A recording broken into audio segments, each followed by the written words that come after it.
देखिए, stock market को लेके इस समय आपके मन में तीन सवाल होंगे। पहला सवाल ये कि ये मार्केट लगातार 6 महीने से नीचे क्यों गिर रही है। दूसरा सवाल ये है, अगर आप एक इन्वेस्टर हैं, आप एसआईपी करते हैं या आप एक फाइनेंशियल एडवाइजर हैं, तो सोच रहे होंगे कि जो लोग एसआईपी बंद क्यों करा रहे हैं और क्या मुझे अपनी एसआईपी बंद करवानी चाहिए, मार्केट नीचे गिरती जा रही है, या मुझे एसआईपी चलाते रहना है। और तीसरा सवाल ये होगा कि मार्केट उठेगी कब, ये मार्केट क्या करने वाली है, क्या ऐसी गिरती रहेगी या ऊपर भी उठेगी। तो दोस्तों, तीनों सवालों के जवाब इस एपिसोड में मैं आपको प्रैक्टिकल तरीके से, ये फाइनेंस का थोड़ा सा वीडियो है, आप एक इन्वेस्टर हैं, आम कस्टमर है या एक फाइनेंशियल एडवाइजर हैं, तो ये बहुत ही पावरफुल वीडियो होने वाला है आपके लिए। देखिए, सबसे पहले मैं आपको एक छोटा सा एक आपको डेटा देता हूं हमारे देश में इन्वेस्टमेंट्स को लेके। तो दोस्तों, अभी जनवरी के महीने में एफआई वालों ने 2,42,699 करोड़ की करी है सेलिंग।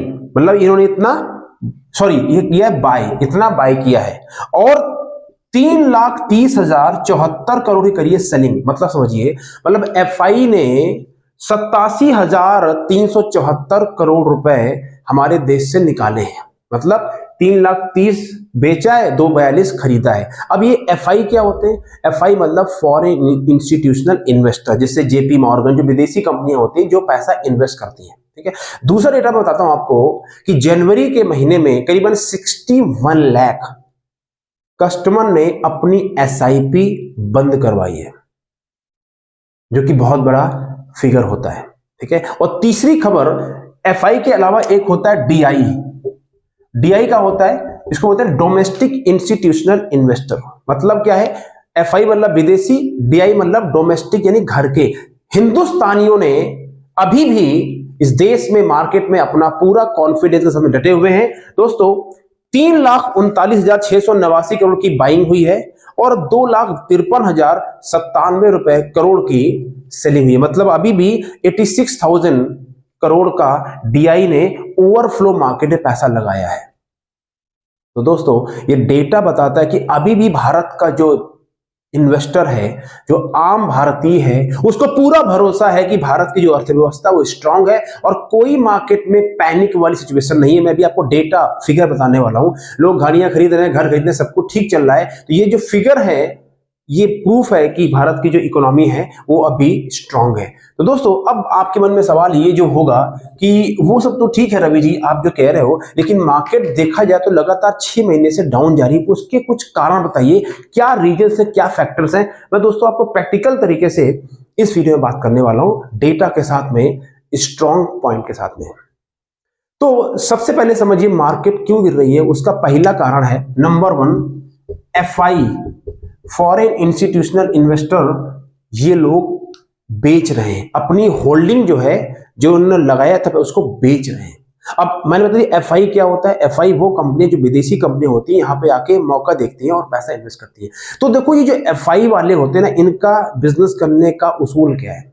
ये विदेशी इन्वेस्टर हैं, इनका भारत देश से, अर्थव्यवस्था से, इमोशन से कोई लेना देना नहीं है। ये पैसा बनाने के लिए आते हैं, ये भारत की अर्थव्यवस्था को यूज करते हैं, पैसा कमाते हैं और चले जाते हैं। ठीक है, तो ये एफआई इन्वेस्टर जो हैं, ये इस समय पैसा अपना बेच रहे हैं भारत की मार्केट से, और इसलिए मार्केट डाउन जा रही है। अब एक सवाल यहां पे और होगा, तो फिर एफआई इंस्टीट्यूशनल इन्वेस्टर बेच क्यों रहे? भारत की अर्थव्यवस्था स्ट्रांग है, दुनिया की 5वीं बड़ी अर्थव्यवस्था, इतनी डिमांड है, तो बेच क्यों रहे? हाँ, उसका समझिए कारण क्या है। पहला कारण लिख लीजिए, दैट्स कॉल्ड प्रॉफिट बुकिंग। देखिए, मैं फाइनेंस की भाषा, आम भाषा में, देसी भाषा में, हिंदी में समझा रहा हूं, क्योंकि इस चैनल का पर्पस जो बहुत ज्यादा हाईली क्वालिफाइड उनके लिए नहीं है। एक आम आदमी जो पढ़ा लिखा तो है, लेकिन फाइनेंस के बारे में इतनी जानकारी नहीं है, मैं आपके लिए पढ़ के सिंपल भाषा में समझा रहा हूं, देसी भाषा में। तो पहला है कारण प्रॉफिट बुकिंग। क्या मतलब है? एफआई इन्वेस्टर आए, पैसा इन्वेस्ट किया, उनको दिखा पैसा बढ़ गया, बेचो और भागो, और उनको आभास हो भी जाता है कि मार्केट में क्या होने वाला है। तो पहला कारण तो ये है कि पैसा बनाना है, प्रॉफिट कमाना है। अब प्रॉफिट हो गया, आगे बेच के भाग रहे हैं, ये पहला। दूसरा कारण क्या है? दूसरा कारण है डोनाल्ड ट्रंप। जब से डोनाल्ड ट्रंप अमेरिका में राष्ट्रपति बने हैं, उनका एक नारा है, क्या है? मेक अमेरिका ग्रेट अगेन, मागा, MAGA। डोनाल्ड ट्रंप कह रहे हैं मेक अमेरिका ग्रेट अगेन, मतलब क्या, Donald Trump is a businessman, वो खुद बिजनेसमैन है, वो बिजनेस समझते हैं, तो वो कह रहे हैं अमेरिका का जो पैसा है, जो सबसे बड़ी अर्थव्यवस्था है, अमेरिका में डेवलपमेंट होनी चाहिए, तो कह रहे हैं भैया वापस आओ, अपना पैसा खींचो और इस देश में लगाओ और हम आपको बेटर पॉलिसी देंगे, और क्रेडिट जो रेट, जो वहां पे इंटरेस्ट है, वो भी रिवाइज की उन्होंने पॉलिसी, और अपने यहाँ के इन्वेस्टर को कुछ बेटर फैसिलिटीज और कुछ इकोनॉमिक पॉलिसी कर रहे हैं, जिससे कि उनका इन्वेस्टर वापस जा रहा है। और डॉलर जो है, अमेरिका का जो डॉलर है, वो भारतीय रुपए के कंपैरिजन में बहुत मजबूत हो रहा है। पिछले 6 महीने से आप देखो, रुपए जो है वो डॉलर के कंपैरिजन में और घटता जा रहा है, यानी भारत की जो करेंसी है वो अमेरिका से और कमजोर हो रही है। तो ये दूसरा कारण हो गया, भारत जो विदेशी संस्थाएं हैं वो यहाँ पे क्यों बेच रही है। और तीसरा कारण है, आपने सुना होगा इस समय, वो ये है बाई चाइना सेल इंडिया। आपको याद है बहुत साल पहले 1971 में एक नारा दिया था चाइनीजों ने, हिंदू चीनी भाई भाई, और बाद में पीछे से चाकू घुसेड़ दिया। ऐसे इस समय एक नारा चल रहा है बाई चाइना सेल इंडिया। मतलब क्या है, लोग कह रहे हैं चाइना में खरीदो और भारत का माल बेचो। उसका दोस्तों कारण क्या है? उसका कारण बड़ा सिंपल है कि देखिए, चाइना की जो अर्थव्यवस्था है वो भारत से 3 गुना ज्यादा है, वो 12 ट्रिलियन डॉलर की इकोनॉमी है, और हम अभी 4 ट्रिलियन डॉलर की इकोनॉमी है। दूसरी बात एक और है कि जो चाइना है, वहां की जो बिजनेस पॉलिसी है वो इन्वेस्टर्स के लिए बहुत फ्रेंडली कर रही है, और गवर्नमेंट वहां के जो बाहर के इन्वेस्टर हैं, जैसे चाइना वर्ल्ड का मैन्युफैक्चरिंग हब बना है। अब Modi ji made in India ला रहे हैं, चाइना को बातें चुभ रही है, तो वो क्या कर रहा है, लोगों को अपने पास चुभाने के लिए बहुत अच्छी पॉलिसी लेके आ रहा है। और इस समय जो चाइना की जो मार्केट है, वहां की जो कंपनियां, वो अंडर प्राइस्ड है, और अंडर प्राइस है, तो इसलिए विदेशी इन्वेस्टरों को वहां कम रेट में चीजें मिल रही है, इसलिए वो यहां से बेच के वापस भाग रहे हैं। दोस्तों ये हो गया एफआई क्यों बेच रही है। तो पहला कारण हो गया हमारी जो भी मार्केट डाउन जा रही है कि एफआई लोग बेच रहे हैं। दूसरा कारण क्या है, मैं बता दिया कि चाइना में लोग पैसा इन्वेस्ट कर रहे हैं। अब चाइना में क्यों पैसा इन्वेस्ट कर रहे हैं? पहला कारण कि वहां की जो पॉलिसीज है वो इन्वेस्टर फ्रेंडली है, और चाइना की जो मार्केट है वो अंडर प्राइस में मिल रही है। भारत में क्या हो रहा है, भारत की जो प्राइसिंग है ना, वो बहुत जगह ओवर प्राइस हो रखी है। एग्जांपल आप देखिए, भारत में कोई कंपनी स्टार्ट होती है, 2 साल कंपनी स्टार्ट हुई और स्टार्टअप किया, फंड रेज कर लिया, बिजनेस मॉडल अभी स्टैब्लिश नहीं हुआ है, लेकिन कंपनी शुरू करी, पैसा रेज कर लिया और उसको आईपीओ लेके आ गए। बिजनेस में दम नहीं है, आईपीओ ओवर सब्सक्राइब हो गया। अब सब्सक्राइब ओवर हो गया, दम धंधा चल नहीं, मार्केट डूब गई, पैसा आधा शेयर चला गया, पैसा इन्वेस्टर चला गया, ओवर प्राइस है। आप जाके देखो रियल एस्टेट में, गुड़गांव में गोल्फ कोर्स में फ्लैट ही नहीं है, 6 करोड़, द्वारका में 4 करोड़, कहीं मतलब 150 करोड़ का फ्लैट बिक रहा है गोल्फ कोर्स में गुड़गांव में, नोएडा। यार मजाक हो रहा है क्या? 150 करोड़ की प्रॉपर्टी बिक रही है, कोई जवाहर ये थोड़ी बेच रहे हो, लोग खरीद रहे हैं। अरे 10 करोड़ का फ्लैट तो दुबई में आ जाता है यार, अच्छा खासा शानदार, वेल एवरीथिंग इज जबरदस्त इंफ्रास्ट्रक्चर। अब forget about Gurgaon Noida, go to small कस्बा, वहां देखो जाके प्लॉट क्या रेट है। तो ये बात ठीक है कि अर्थव्यवस्था बढ़ रही, बट इसका मतलब ये कि ओवर प्राइस चीजें हो रखी है, जिसकी वजह से जो विदेशी इन्वेस्टर है वो यहां से बेच के भागने का प्रयास कर रहा है। तो दोस्तों ये कुछ कारण है कि क्यों मार्केट डाउन जा रही है। अब आपके मन में सवाल ये होगा, तो वो सब तो ये ठीक है यार, हमारा एसआईपी जो है वो पहले तो बहुत अच्छा रिटर्न दे रहा था, 35% रिटर्न था, अब देख रहा हूं तो 20% बचा है, बाकी पैसा साफ हो गया। तो क्या करना चाहिए? पैसा एसआईपी बंद करा के भैया पैसा निकाल ले गया या चलने दे? ये सवाल होगा ना। इस सवाल का जवाब बहुत ध्यान से सुनिए। पहली बात तो जो आप लोग कह रहे हैं कि लोग एसआईपी बंद करा रहे हैं, वो ठीक नहीं है, सही नहीं है। जो मैंने आपको 61 लाख नंबर आपको मैंने डेटा दिया है, ये सब डेटा मैं आपको ऑथेंटिक सोर्स से दे रहा हूं, ठीक है ना। 61 लाख जो लोग आप कह रहे हो एसआईपी ने बंद कराई है, ये 100% नंबर सही नहीं है, क्योंकि इसमें वो लोग भी हैं जिनका एसआईपी का इन्वेस्टमेंट डेट मैच्योर हो चुका है। मतलब क्या है कि मैंने अगर मान लो 5 साल पहले एसआईपी कराई थी 2019 में, अब मेरी एसआईपी मैच्योर हो गई, तो वो एसआईपी अपने आप बंद हो जाएगी। तो वो भी डेटा ये एमफी वाले निकाल लेते हैं कि इतनी एसआईपी बंद हुई है। इसमें से करीबन लगा लो 20 लाख एसआईपी वो होगी जो कि मैच्योर हो चुकी होगी, ठीक है। तो ये डेटा ऑथेंटिक नहीं है, ऑथेंटिक है लेकिन 100% ये एसआईपी बंद नहीं है। दूसरी बात,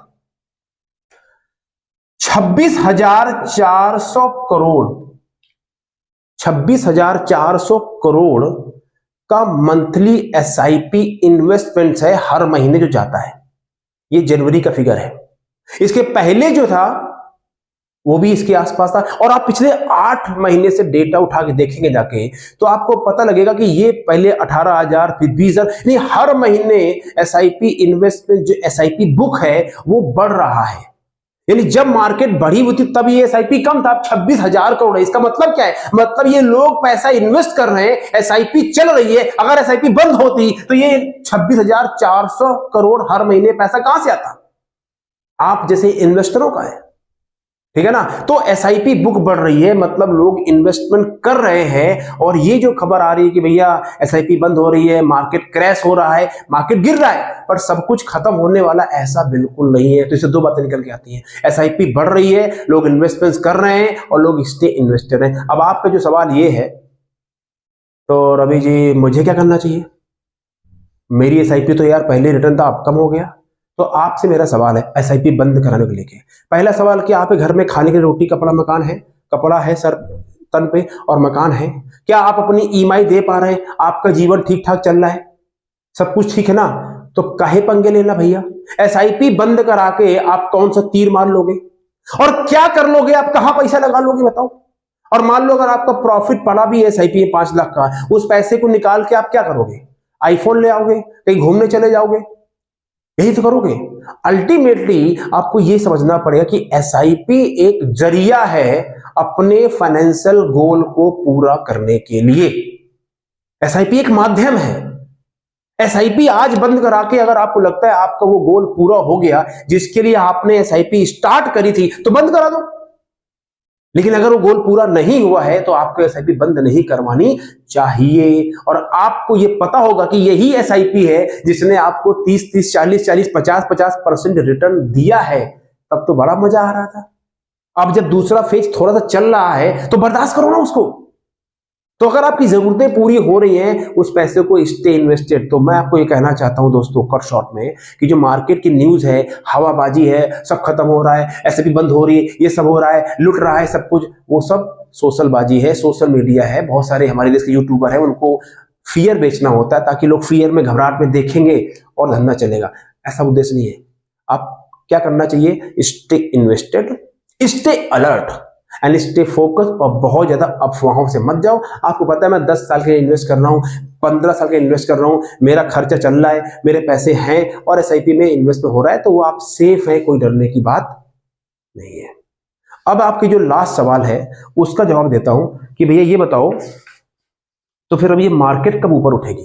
क्या ये मार्केट ऐसे चलती रहेगी या कुछ इसका सुधार भी होगा? तो देखिए मैं क्या सोचता हूं उससे मतलब नहीं है, लेकिन डेटा क्या कहता है, फिगर्स क्या कहते हैं, वो समझना जरूरी है। ठीक है ना।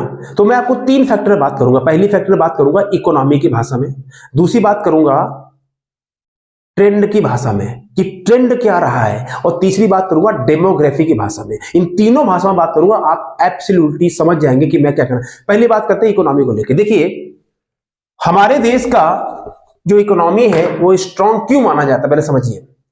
इस साल जो भी फरवरी महीना गया है उसका जो जीएसटी है, जीएसटी कलेक्शन जो सरकार लेती है वह 1,84,000 करोड़, ये जीएसटी कलेक्शन है फरवरी का।